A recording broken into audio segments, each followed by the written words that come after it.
กราบทักทายสบายดีและก็สวัสดีพ่อแม่พี่น้อง FC เบิร์ดสุคนใครที่เข้ามาเบิ่งมาชมช่องของเฮาขอให้อยู่ดีมีแฮงเด้อพ่อแม่พี่น้องเอ้ยสำหรับมื้อนี้เฮาก็สิเข้าห้วยคนเดียวมื้อนี้ก็สิไปสร้างที่พักในกลางน้ำเนาะสิไปเฮ็ดให้พ่อแม่เบิ่งบรรยากาศในกลางน้ำเนาะโอเคพ่อแม่พี่น้องทุกคนมีแต่ไปติดตามเบิ่งติดตามชมในค่ำคืนนี้เป็นจังได๋การเคลื่อนไหวของเฮาเนาะหรือว่าสิเอาตัวรอดเป็นแบบใดเนาะเพราะว่าเฮาไปมื้อนี้ก็เป็นฤดูฝนเนาะสิเฮ็ดที่พักนี่แหละเฮาก็ได้ถือกระตุก4อันแล้วก็ได้ตัดไม้เรียบร้อยเนาะแต่เฮาสิเกียมเฮ็ดอยู่กลางน้ำแล้วก็สินอนอยู่กลางน้ำเลยเนาะ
นตกแห้งจะสิเป็นแนวใดแล้วจักหน่อย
ซุปเรียบร้อยน้ำเฮา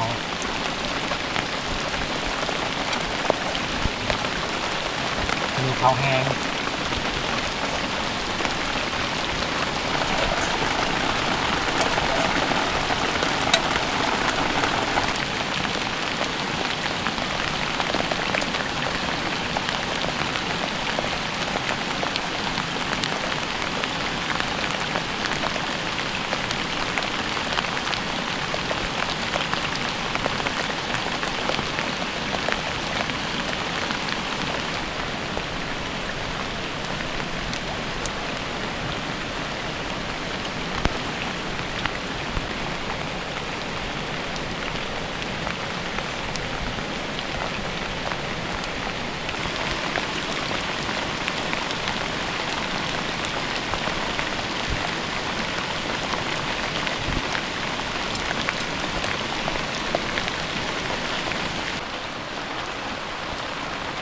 คืนนี้นี่เฮานอนบ่กล้าหลับปานใดเฮายานน้ำห้วยมันมาเพราะว่าบางทีฝนตกแห้งช่วงนี้ก็ฝนเช้าตกแล้ว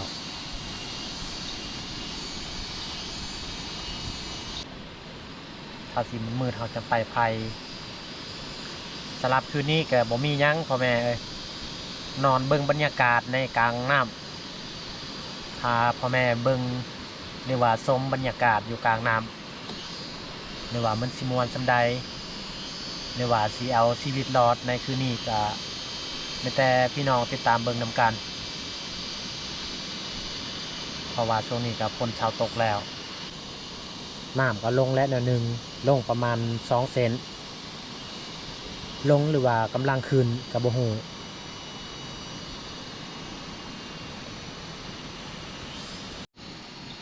นี่จะแม่นดอกไผ่แล้วก็ฟ้าห่ม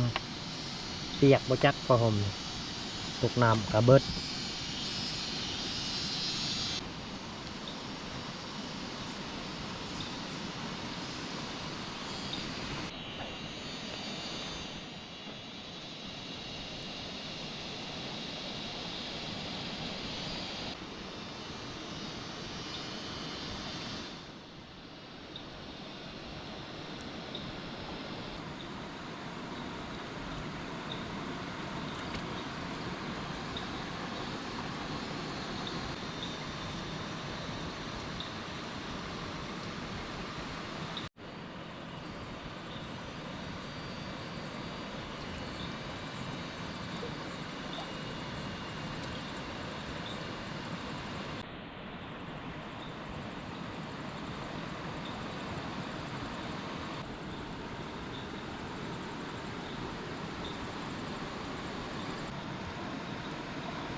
ช่วงนี้ก็ประมาณ 9 โมงสิเกียมนอนนี่แหละ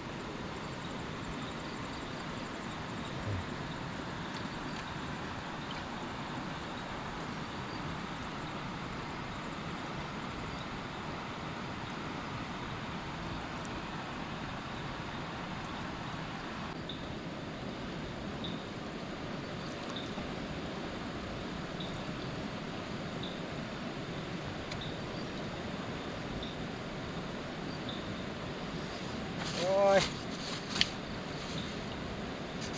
เกียมนอน